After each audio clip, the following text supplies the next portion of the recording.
150 కోట్ల జనాభా ఉన్న మన భారతదేశ ప్రధాని నరేంద్ర మోదీ గారు వాషింగ్టన్ డీసీ వెళ్తే ట్రంప్ రాలేదు, కుటుంబ సభ్యులు రాలేదు, కనీసం పెద్ద ఆఫీసర్లు ఒక్కడ రాలేదు ఆయన ఆహ్వానించడానికి. అదే ట్రంప్ ఇక్కడికి వస్తే, ఒబామా వస్తే మన మోదీ గారు వెళ్ళి హగ్గులు ఇచ్చి కిస్సులు ఇచ్చి రిసీవ్ చేసుకుంటారు. ప్రోటోకాల్ బ్రేక్ కాదా? ఈరోజు కటార్ నుంచి ఒక చిన్న లీడర్ వస్తే ఈయన వెళ్ళి హగ్గులు ఇవ్వడం, ముస్లిం అయినప్పటికీ. ఎందుకు? వాళ్ళ దగ్గర డబ్బు ఉంది, పెట్రోల్ ఉంది, ఆయిల్ ఉంది. మన భారతదేశ ముస్లింలు ఎలా ట్రీట్ చేస్తున్నారు? 280 కోట్లని. ఇది సమానత్వమా? Violation of equality. అదే ట్రంప్ 744 జనాభా ఉన్న దేశ ప్రెసిడెంట్ వెళ్తే ఎయిర్పోర్ట్కి వెళ్ళి అమెరికాలో రిసీవ్ చేసుకున్నాడు.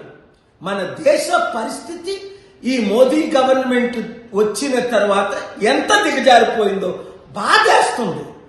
నా మీటింగుల్లో ట్రంప్ మొదలుకొని పెద్దలు, అమెరికన్ ప్రెసిడెంట్ అందరూ, బిల్ క్లింటన్, జార్జ్ బుష్ మోకరించి అటెండ్ అయ్యేవారు.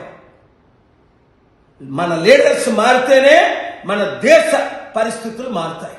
ఈ వీడియో ప్రతి ఒక్కరికి share. Indian prime minister, world's largest country with 1.5 billion people, when travel to US, President Trump or his family members, not even his staff, came to receive Prime Minister Modi last week. But when Trump came, or any American president comes, Modi go to the airport and gives them hugs, receives.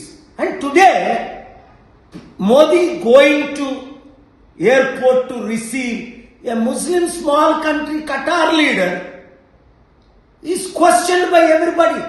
Is money everything? Or because they are producing petrol?